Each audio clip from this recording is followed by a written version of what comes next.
authenticity might be a threat. I might lose my job, I might lose my friend, I might lose my parent, yeah, I might lose my crappy family. So you grow up believing, your nervous system, keeps reminding you, don't be authentic, shape shift, pretend like that person, like this person. Don't tell them what's in your heart, don't tell them what you like what they like. Hey everyone, I hope everyone is doing good and taking good care of themselves. So today I'm going to talk about trauma induced role playing that we get to see in narcissistic homes, in narcissistic families. And before I get going, I would request you all to like, share, subscribe to the channel, hit the notification bell so you guys are updated whenever we put out a new content. So you guys know who I am. I'm Sarah Khan, a narcissistic abuse recovery coach, and this channel is all about narcissistic abuse, healing from toxic relationship, rewiring yourself, retraining yourself, reparenting yourself, healing the inner child. And overall, this channel is, there to create awareness, to educate, people who are, unaware that, such a form of abuse exists. Yeah. Mostly in, close relationship, love, family. So today I'm going to talk about, a topic that is very often overlooked. Yeah. And that is, the kind of survival mechanism many adult children, who are raised by narcissistic parents develop, in the childhood. And of course, they keep replaying it, they keep reliving it in their adulthood. Yeah. And of course, those are, trauma induced role playing, the different roles they are put into. A child is not, allowed to be a child, but everything else. That's how things are in narcissistic families. So I mean, I'm sure you guys must have, felt at some point in life, as if you are just performing, you are just there to give a good performance. You have to wear different masks. If you don't, you won't be accepted. You would be punished, you won't be loved, you won't be even tolerated. Yeah, if you don't wear that specific mask, if you don't please people, if you don't, you know take care of your abuser's feeling and emotion, you might be hurt in return. Yeah. So you learn a lot of weird things, which creates a lot of trouble in your life, I mean in your adult life. And it does shape you in a very weird way. Yeah. And of course, that entire programming conditioning is very painful for you. So I mean, if you guys have experienced this at any point of time in life, this video, this lecture is for you. So we are going to explore, the concept of role playing as a trauma response rooted in childhood survival. And we'll also look at how it affects, your identity development, your self-perception, and your ability to live authentically. Yeah. And we'll connect it with, the theories of Erik Erikson and the, experiences, I mean various experiences, of these survivors. So first, let us understand what trauma induced role playing is. Yeah. In narcissistic homes, children are not allowed to just be or be a child. Yeah. They must become, someone who the parent needs them to be. So they are not allowed to be child, but they are allowed to be everything else. Yeah? And different roles are assigned to them. The helper, the star, the quiet one, the mediator, I mean, the pseudo spouse, the emotional toilet. They are given different roles based on the needs, wants, and requirement of the parent. The scapegoat, the golden child, the invisible child, yeah, the black sheep. I mean, there are various terms, to define these roles. Now, you need to understand this is different from healthy childhood adaptation. This is nowhere, normal what you experience, when you are raised by narcissistic parents in narcissistic home. This is something that I call identity sacrifice. You know, what you go through when you are raised by narcissistic parents. And you know, it's a kind of a survival scripting. Yeah, your nervous system, your brain, your body, all, you know, conspire to shape you into whatever earns the least punishment or most conditional love. Yeah, so it's a kind of a survival scripting where you are, you know, morphing, where you are shape shifting to avoid punishment, to avoid neglect, and to get, you know, some kind of, you know, love. Even if it is conditional, it's okay. But you know, you just want to save yourself, you just want to protect yourself. And you know, your entire nervous system, your brain and your body, you know, comes together and conspires, yeah, and shapes you into whatever, you know, form or whatever role that can, you know, avoid punishment, that can get some amount of conditional love. Now, let us understand what are the common roles in narcissistic families, or the common trauma roles that we get to see. The first one is golden child. That's a common one. I'm sure you guys must have been, you know, in relationship or know, you know, a golden child. So the golden child is basically idealized and, you know, placed on a pedestal, on a very high pedestal. And this child, you know, performs for love. This child doesn't perform because he or she wants. This child has no other option apart from performing. That's how he or she gets love. I personally feel that is not love. Those are just crumbs. But anyways, when we are kid, any attention is good. Yeah, I mean, rather than being neglected, it's okay if I'm getting a tiny bit of attention or tiny bit of validation, even if it is filled with, you know, negativity or criticism. It's okay, but at least mama sees me, at least daddy hears me, at least they love me. Yeah, these golden child who we get to see, you know, in narcissistic homes, narcissistic families, their worth, their self-worth is tied, you know, to achievement, appearance, and obedience. How well they present themselves, how well they present their family, how well they present their parent. I mean, how amazing they look, how amazing they are in terms of performance, and how obedient they are. Yeah, so such folks are labeled as the golden child. It's not that, you know, the kid, you know, tells the parent that I need to be the special one.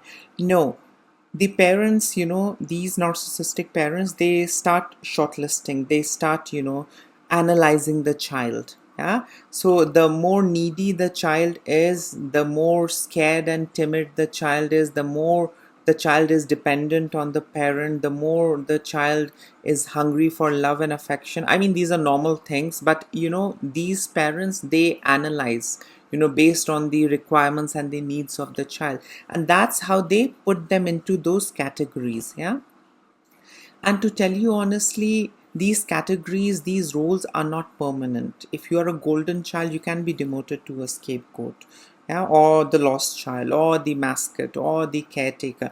You know, these roles are interchangeable. It's never permanent. So if you piss, you know, your narcissistic parent, they might strip you of this title and they might start scapegoating you. Yeah, so, you know, these titles are not permanent. It's all about performance. Till the time you're performing, till the time you're giving them what they are expecting out of you, okay. But the moment you know, take charge of your life or you start doing things your way, shit begins to happen. The other, you know, common role that we get to see in narcissistic family is the scapegoat. So, you know, the scapegoats are like, you know, emotional toilet, emotional dump site. This child, you know, often challenges the narcissist's false reality and is, you know, frequently punished for it. They, you know, speak the truth. They ask questions. Why, mom? Why do I need to do this? Why do I have to do this way and that way?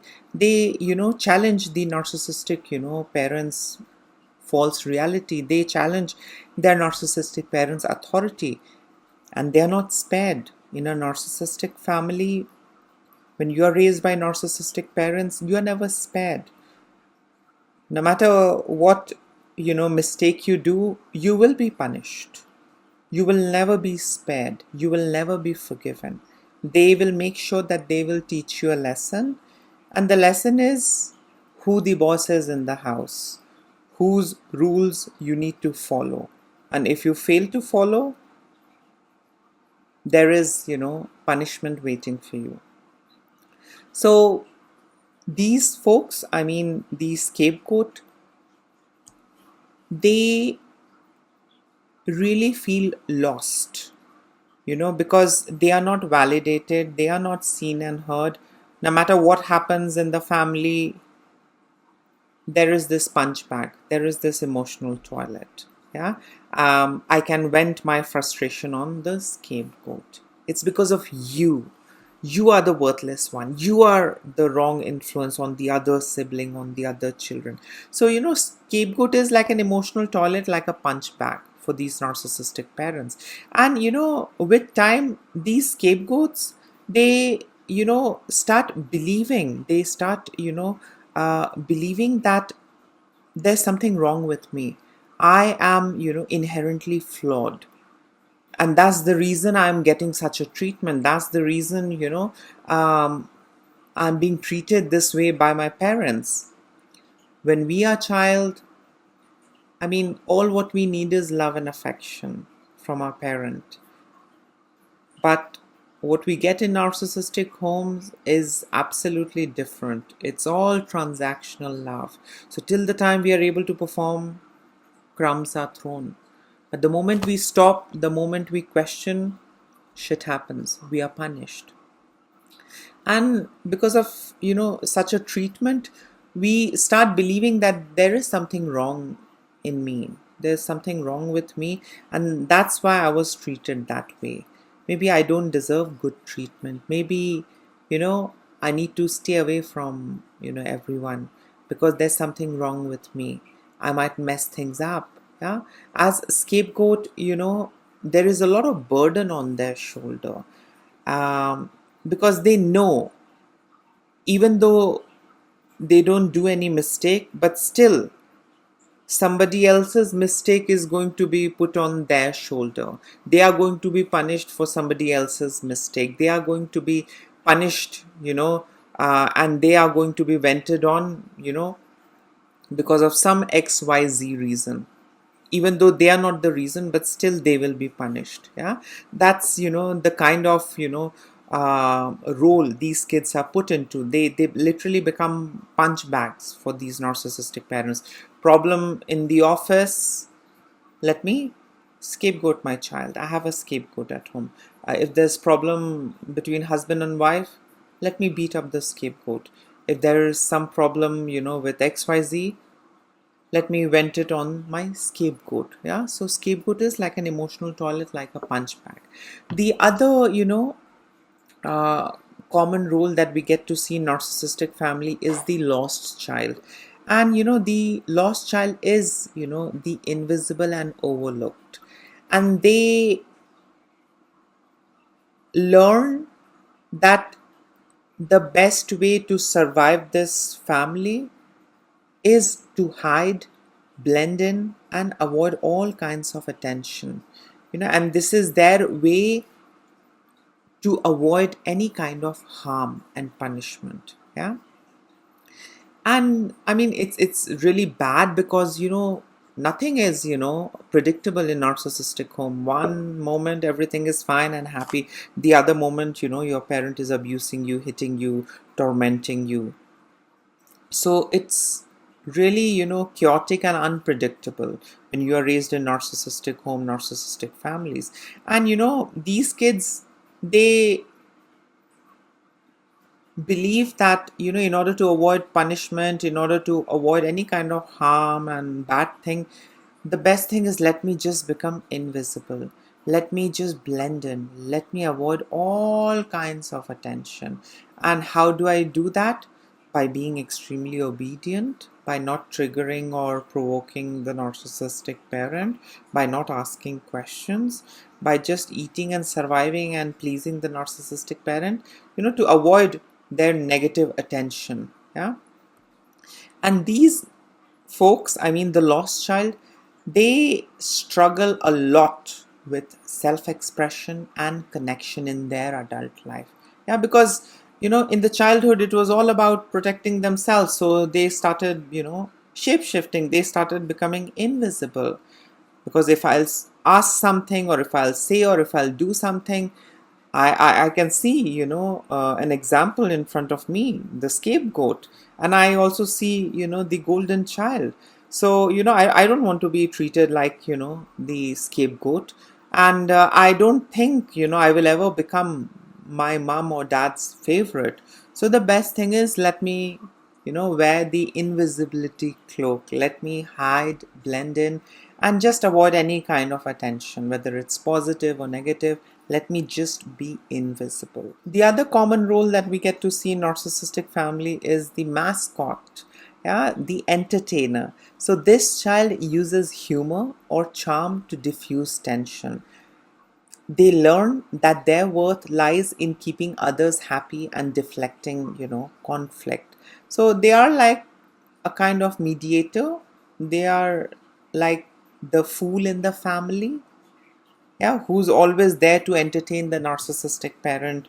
Yeah, and the way how this child survives the family is by using humor and charm to diffuse any kind of conflict, tension.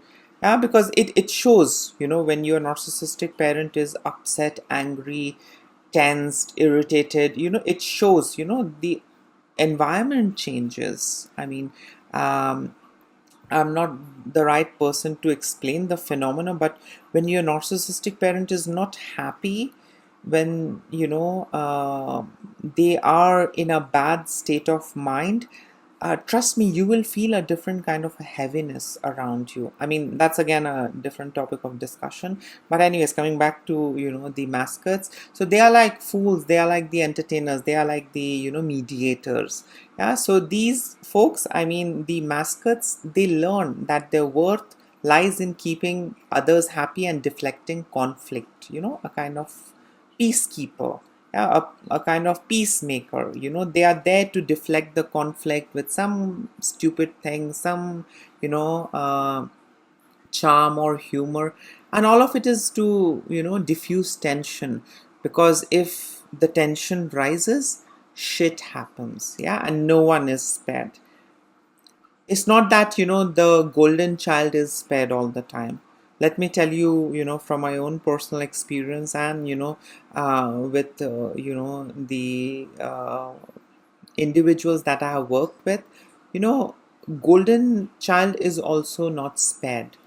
Often people believe and they feel that, okay, the golden child is spared and overlooked, and his mistakes are overlooked. No, if you are raised by a malignant narcissistic parent, uh, malignant of any form, whether it's a grandiose or a covert, or someone who is a little psychotic as well, someone who's a little psychopathic, you know those kind of individuals don't spare anyone. Okay, they will have a favorite, but they will hurt their favorite also. So I mean, don't be under this impression that a golden child is never hurt by the narcissistic parent. Narcissistic parents can hurt anyone, because they have inability to feel what you are feeling and what you are going through.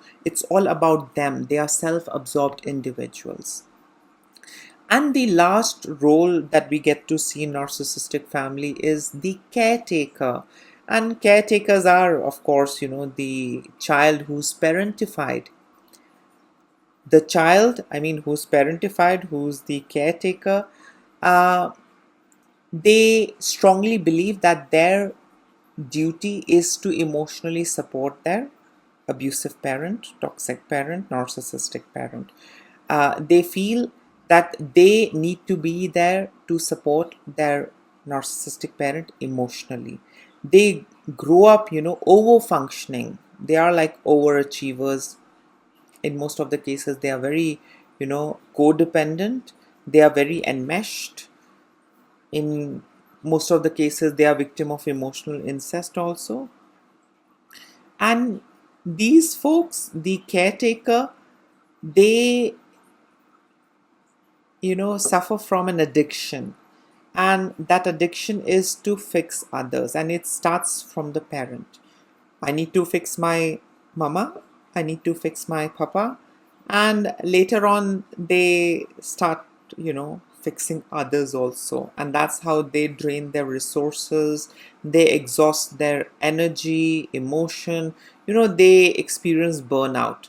But they want to be the bigger person, they want to be the caretaker, they want to be the one who will you know get rid of your pain, who will get rid of your problem, who will fix your life, who will sort things out for you. And here's the truth, none of these roles are you, they are survival patterns. I'm sure you guys, must be under this impression that, this is me. But to tell you honestly, that's not you. You learn to be that in order to survive that toxic family, in order to survive your narcissistic parent. That's it. Now, let us understand what exactly happens, to these children who are raised by narcissistic parents, children, who are given these roles, who are assigned, all these different roles. What exactly happens to them? So these kids, they suffer from identity fragmentation. They don't develop a core sense of self. Instead of asking, who am I? They learn to ask, who do they need me to be right now? And Eric Erickson, leading developmental psychologist, proposed the stages of psychosocial development. One of those stages is identity versus role confusion, which happens in adolescence. And you get to see all of these things in narcissistic families when you are raised by narcissistic parents. But for children who are raised in narcissistic homes, this stage is interrupted. I mean, the identity versus the role confusion, that stage is interrupted because they are not allowed to explore, they are not allowed to evolve or experience other things, they are not allowed to individuate, they are not allowed to try other things. No, they are just given the role, or they are made to feel to take that role. They are pushed into performing, they start performing, they start masking, and they learn that this is the way forward. This is how I can survive this family. This is the way how I can survive the relationship. I can survive my narcissistic parent. And what is the result? The result is deep identity confusion in adulthood. And these folks who are raised in such an environment, they suffer from chronic self-editing. They have difficulty making decisions. They are, afraid of being seen. And, they feel guilty for expressing their needs. And the credit goes to their narcissistic parent. Whenever you expressed your needs, you were shamed. Whenever you tried being yourself, you were criticized, beaten, invalidated. Lots of bad things happened because, the narcissistic parent, was insecure. They didn't want you to shine. So they had to dim your light. And how would they do that? By gaslighting, withholding love and affection, doing all sorts of nasty things. And, when you are raised in such an environment, when you are raised by such abusive parent, you don't develop in a normal way, you don't develop the way how a healthy individual develops in a healthy family. You literally become actors and actresses in your own lives, yeah, always on the stage, always, trying to, shape shift and, take on the role that helps you survive. But, that's not you. It's your conditioning. It's something that you have learned in your childhood, and you are, constantly recreating it in your adult life as well. And, all of those things don't help you. It keeps hurting you. Now let us understand what is the cost that, these folks, I mean the different, roles that we get to see in narcissistic families, what cost, do they pay, for their constant performance, whether it's the golden child, the, mediator, the black sheep, lost child, scapegoat, I mean whatever. What is the price that they pay, for the constant performance? And also, we are going to understand what exactly happens to them in their adult life. So the first thing that, happens with these adult survivors, who were put into some role or the other, is that, they overthink a lot before uttering a word. They overthink. They get into those mental courtrooms, multiple times, and then they speak. Yeah, because they are really shit scared of speaking any wrong thing. What if it hurts the others? What if it pisses the other?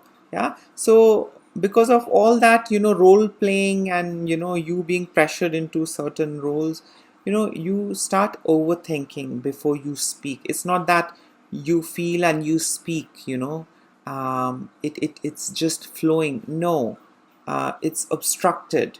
You start thinking and overthinking and, playing out different scenario in your head, and only then you speak, because you are scared of hurting others. You are scared of, speaking the wrong thing that might offend others. The other thing that happens, with these survivors, who, were assigned roles or who played a specific role all their life starting from their childhood, is that they start mirroring others in order to be accepted, even though they are not something, but they start mirroring, they start pretending that I'm also like you.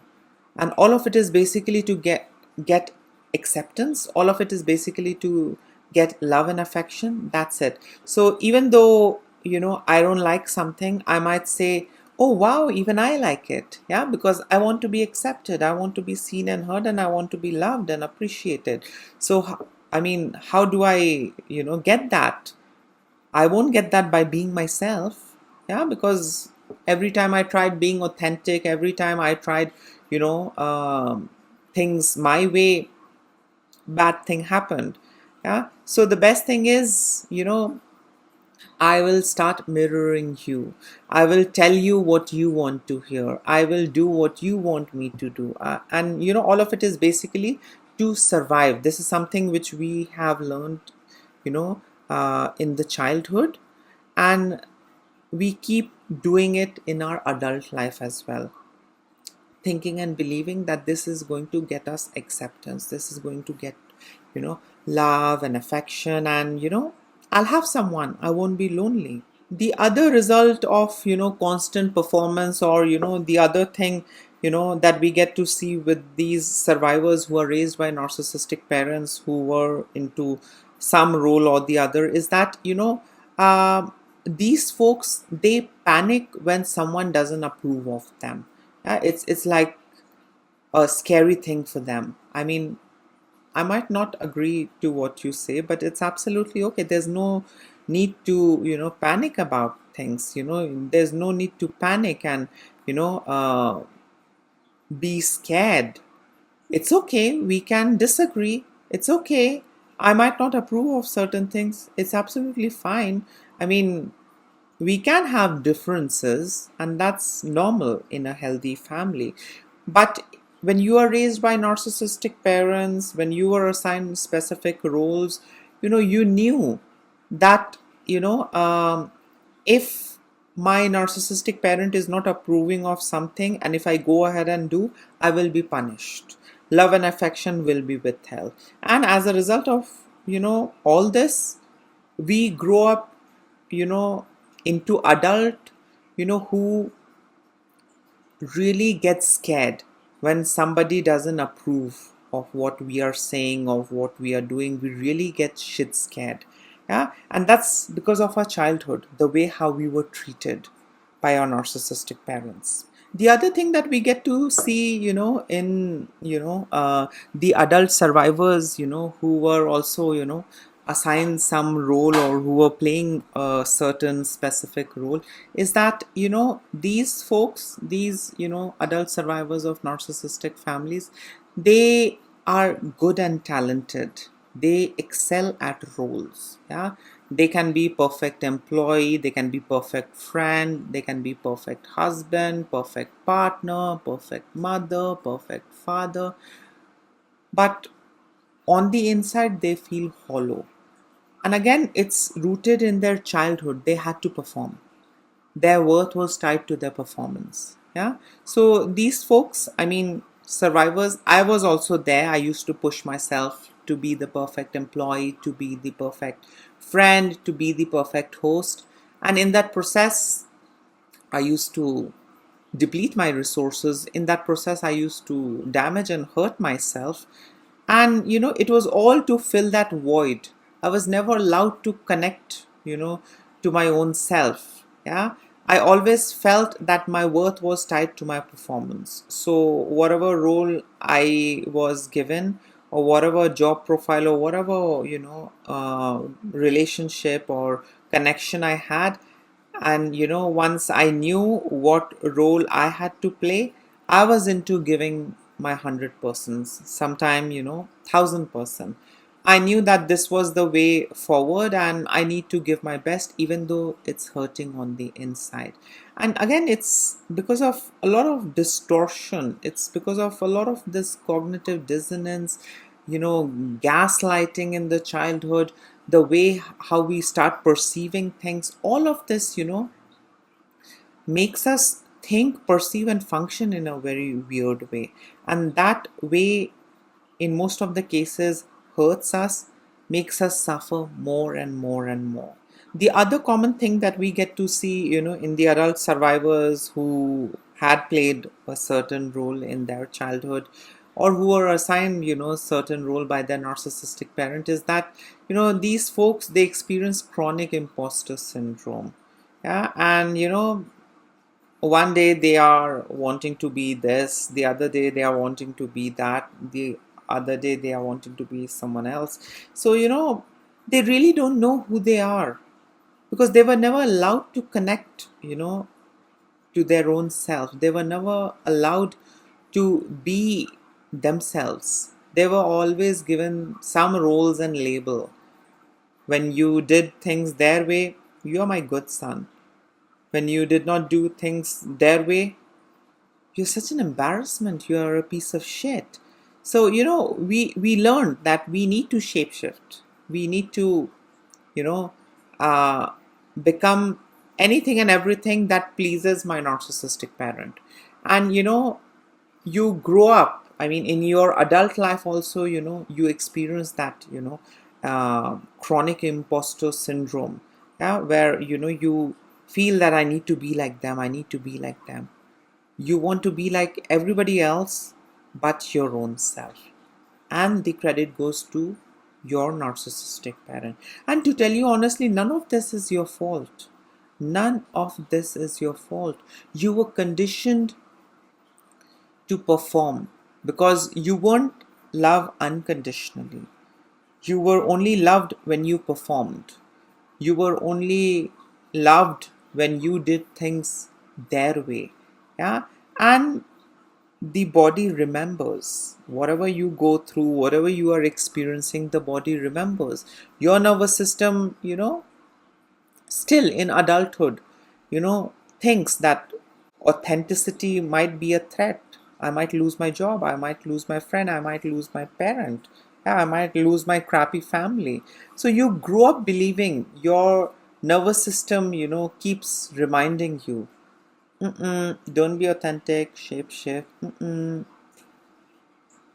pretend like that person, like this person, don't tell them what's in your heart, don't tell them what you like what they like. Yeah. So, it's a kind of an adaptation, it's a kind of a, survival, mechanism that you developed in order to survive that abusive household. Yeah? And because of all that, control, manipulation, and gaslighting, you grow up believing that if I unmask, if I become who I want to be,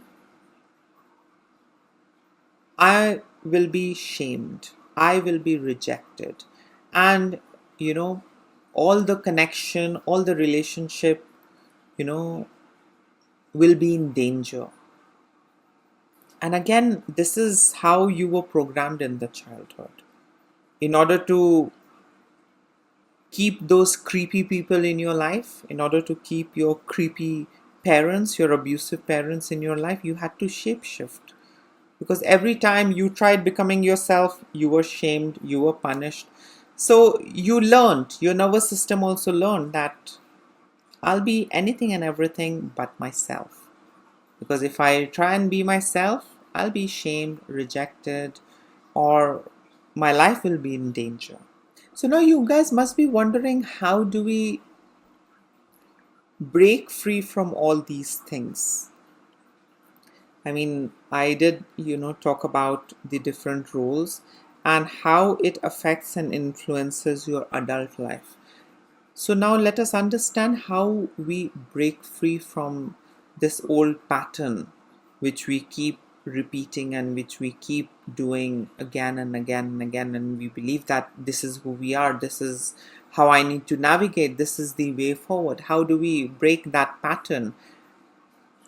And the easiest way to break free, the easiest way to, break free from that cycle, from that pattern, is by naming it. Yeah. Naming it as trauma. It was not childhood. It was not family. It was not love. It was not discipline. It was pure trauma. So the moment you name, your entire childhood, that is the first step in breaking free from all that cycle and all that, things that you keep repeating consciously, unconsciously.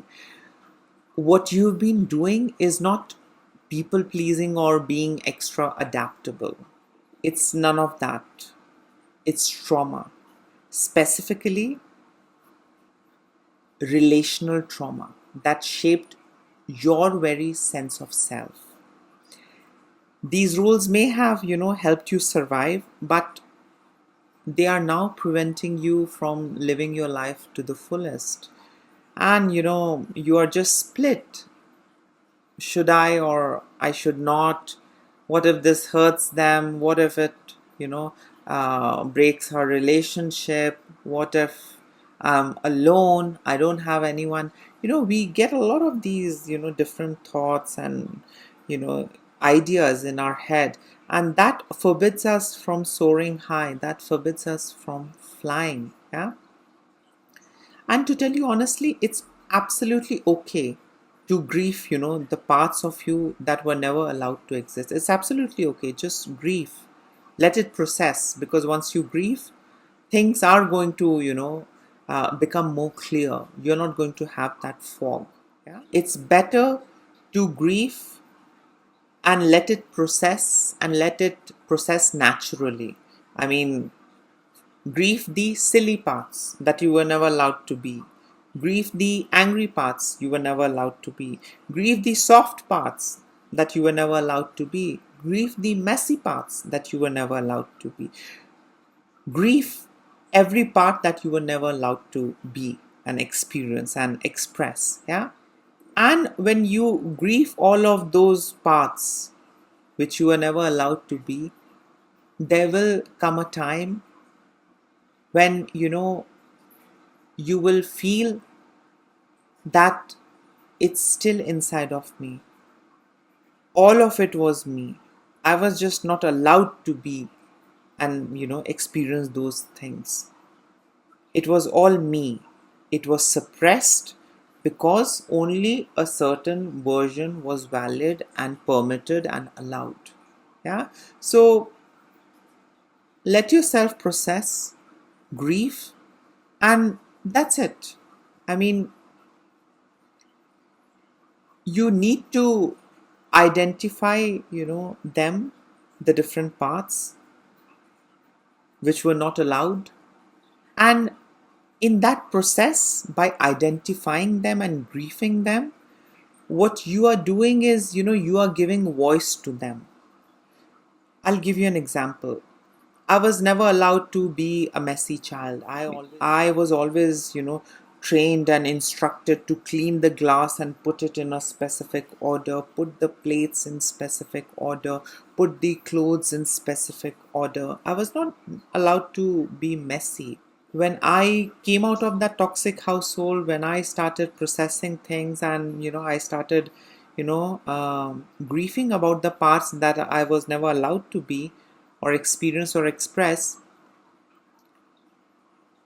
I was very relaxed because I had given them name, I had given them the voice they deserve, and I started seeing a shift. I started seeing a change in me. I was relaxed, and sometimes I was able to be messy, and I never felt guilty about it. I was able to just keep the plate anywhere I felt like to. And there was literally no one who would come and tell me that, bitch, you need to keep this way and that way and there, and you need to clean and it should be spotless and blah blah blah. So, when we are stuck, when we don't give voice to those parts, we keep punishing ourselves. We keep repeating and we keep doing the same thing again and again and again.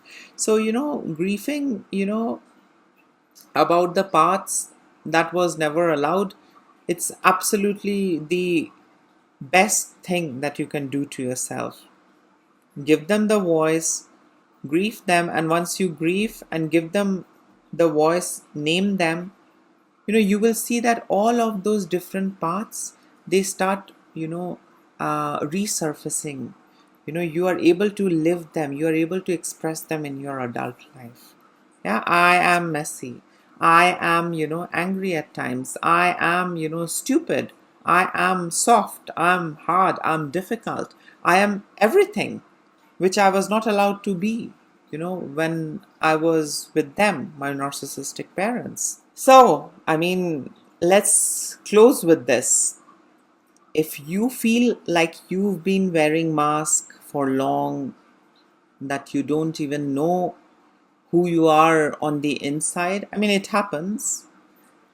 Only when you choose to break free, only when you walk on the path of healing, you have a lot of realization, painful, good, bad, sad, a lot of thing happens.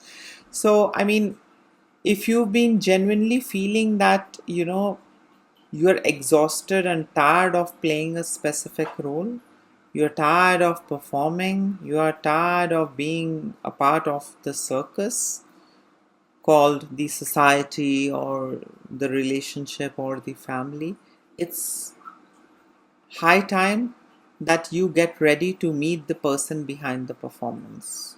Yeah, and that is you. That person is you. The one that is performing is not you, because you have been conditioned and groomed and you have been manipulated into believing that your worth is tied to your performance. So rather than focusing on performance, shift your focus on that person who is performing. Yeah? And to tell you honestly, this is not being selfish. Sometimes you need to step back. Sometimes you need to be selfish. And it's not that you are trying to hurt others or, trouble others or create some mess for the other. No, it's about reconnecting with your own self. Yeah. And that is something that I find, to be very sacred and not selfish. Yeah. You are allowed to stop performing. You're allowed to relax. You're allowed to disappoint others. Yeah. You're allowed to disappoint your loved ones. You're allowed to, come home to yourself. Yeah. I mean, it's been long you're wearing mask. It's been long you're performing. You're being this, you're being that. I mean, just pause. Stop performing and try and connect with the one that is performing. So, no matter what role he or she is performing, forget about that. Try and reconnect with that person, yeah, your authentic self. And once you get in touch with your authentic self, once you embrace your authentic self, trust me, people are going to see all, sides of you, the crazy side of you, the naughty side of you, the stupid side of you, the clumsy side of you. I mean, with me, I used to pressurize myself. I used to punish myself to look a certain way. I used to punish myself if I was hurting anyone. I used to punish myself if I was, making others feel uncomfortable. I was punishing myself if I disappointed anyone. Yeah. So even before others could punish and harass me and pressurize me, I was the one who was ready to punish my own self. Yeah, and that's, what happens when you are raised by narcissistic parents. That's what happens when you had to take on different, kinds of roles, shitty roles, in order to survive your relationship, with your narcissistic parent, in order to survive, your narcissistic home. So let go of, those roles that you are playing or that you feel that you're obligated to, you know, do, or you're obligated to play. You need to let go of all of that, relax, and just connect to the real self. Just connect with the authentic self. Yeah, that's the best thing that you can do to yourself, rather than repeating and recreating, all the things that you experienced in the childhood and you felt that this is the way forward to survive. Now, I mean, that's not the way. Yeah. So, I mean, your worth is not tied to your performance. Of course, I mean, if you do something, you should give your best, but your worth is not tied to your performance. You are not loved, for being a performer. If you feel that way, if you have such folks around you who make you feel that you will be loved till the time you're performing, if you fail to perform, you'll be kicked, get rid of those people. Those people don't deserve, you. So, yes, this was it. In case if you would like to add in something, you can always comment below. Till then, take care of yourself. Lots of love and blessings to all of you. Bye.